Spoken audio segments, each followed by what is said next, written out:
It's Jeff with Melodies and Memories. We're out here at CMA Fest, hanging out with Thompson Square. What's up, man? How y'all doing? Good. How are you? Good. How are you enjoying your time here? This is kind of our first day 3. full day. I Okay. mean, first full day. Today will be a full day. Well, kind of a full day. It's been an all-day thing, yeah. Man, we've been doing this a long time, you know. I remember when we used to work at the gift shop down on Broadway, and CMA Fest would come to town, and we were just selling trinkets, you know, and T-shirts, and we're like, man, it's gonna be awesome one day. One day we're gonna be in there. One day we're gonna be signing autographs. And it took a while, you know. It took about 13 of those years, but we finally made it across the street, man. So, you know, it's always fun to get here, and you kind of forget, you know, what your music does for people, you know. Right. And we do these signings, and you know, people come up with homemade T-shirts with your face on them, and you know, completely unregistered and licensed, you know. So we should sue those people for doing that. Send them a cease and desist, yeah, right? cease and desist for that one shirt they sold. But yeah, I know it's always cool to see people, you know, and they remember you every time. And there's certain people that you've seen so many times that you know who they are now, you know. So it's always nice to come back and do this. So I'm glad we made the trip. Yeah, so there's all types of things that are going on here with CMA Fest, right? So you were part of the cornhole tournament the other day. Mm-hmm. Yeah, we won that. Oh. No, don't. No, I'm just kidding. We didn't win it. We got blown out. Who ended up winning? We got, man, I don't know. These people sign up that he was a professional cornhole player. I was like, dude, that's not cool, man. A ringer is what they call it. Yeah. Right? I mean, he was spinning his bag like a fancy guy and doing stuff he shouldn't be able to do with the bag legally. And it was weird, man. But yeah, they were great. But yeah, I think we got blown out. We got annihilated. First round. All right. Well, I'm not really a big cornhole player myself. I'm not either. I'm not too good. I mean, it depends on the day. I'm not gonna throw a bag. Yeah. I mean, you don't have to have a whole lot of qualifications to at least try. No, exactly. If you can throw anything. You can throw anything. Yeah, other than shade, right? Yeah. We did learn that we need to practice, so we're going to go get some boards and practice for next year. There you go. Next year you're going to dominate. I'm not sure. So all that aside, you have a new single coming out. Yeah, it dropped about 3 or 4 weeks ago. Yeah, Okay. it's called Lay It On Me. Sean and I wrote this with a guy named Jonathan Singleton, which is one of the greatest songwriters in Nashville, I think. Great voice, everything. And then Ryan Hurd, another great artist. Yeah. We wrote this. I didn't know this, but when we talked about about the record, I had this is coming out. I was like, can you say a little something about the song or whatever the process? And I guess it was Ryan's first time he was ever written on a bus with an artist. Okay. So I thought that was kind of a cool thing, and it was the first song I think that we wrote with Jonathan. Yeah, you know? and it was probably 10 years ago. That's old. It's an old song, but it just never would go away. Mm-hmm. You know, and you know, we cut it for an album that never was, and then we revisited it, then we recut it, then we went back to the original version. I was like, the song was just. It's always wanted to get out, you know. So it's out now, and this is the first time we've ever been able to do this. But we put 3 songs out already this year. We're gonna put probably 3 or 4 more out before the end of the year. So it's really nice, man, to be able to put out a lot of music. It's weird because you're not trying to work radio and work, but man, you work one song for 3 years, and it's like it's kind of hard to build a set list like that. But you know, we were very blessed to be able to have those hits at radio, and it's just a different chapter for us. And it's really cool to be able to do music on your terms, and we're having a good time. Yeah, you're having fun and you're out there. Yeah, and people are remembering you, and you're out at CMA Fest. Yeah. These are all great things. Yeah, life is not bad, man. Good deal. So there's one question I've been asking all of our guests here, and you can answer it separately, or you can answer it together. Okay. So I would like for you to finish this sentence. Okay. Country music needs. Country. That's my answer.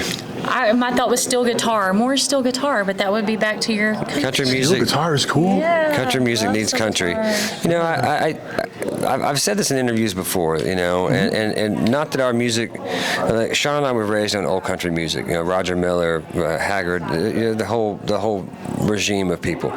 Our music was not that, you know, it's more on the pop rock side or whatever else, but our favorite music is more traditional than what we've ever put out. Shawna put out a record called Lean on Neon. It's just under her self-titled first project on Sun Records, and it's old school country, like more country than anything that you've heard in 20 years. And I've always thought that during award shows and different things like that, we always bring other people in, right? These other genres in that chances are they're not big country music fans. It's just for the TV blip, Okay. And I just always thought, I think we're cool enough without that.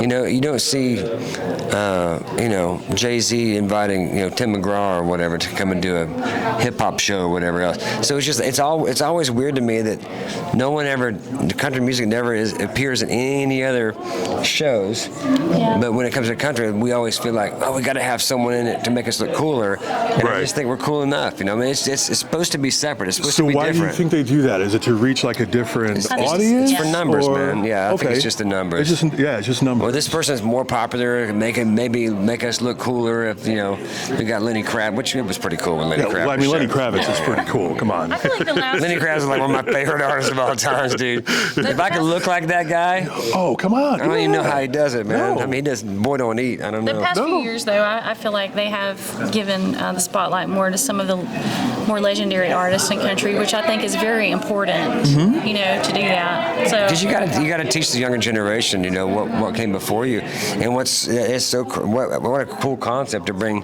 your Tracy Lawrences and even beyond that. I mean, we met Mo Bandy last night, and I don't know if you know who that is, but I'm just like, we're massive Mo Bandy fans. And I walked out in the hallway. We did this benefit last night, and I was like, there's Mo Bandy right there. I mean, we've been singing his songs for years in the honky tonks, before we got signed. So, and he was just he lit up when we were like, oh my gosh, we're huge fans, because those guys, they don't feel appreciated either. And they paved the way, and then it's just weird that you get to a point where it time's out, or you're done at radio, and I understand that or whatever else, but it's just weird. Those people are still on the earth. They've still done the thing, and they want to be appreciated for their music as well. So I don't know. It would just be fun to see a country award show that was just really country. Yeah. Haven't seen that in a while. Country music's kind of done that for a long time. I mean, there was a time where Johnny Cash was kind of like not popular, right? Until he came back around in the early 90s, with the American recording stuff. Well. In like the later part of the 80s,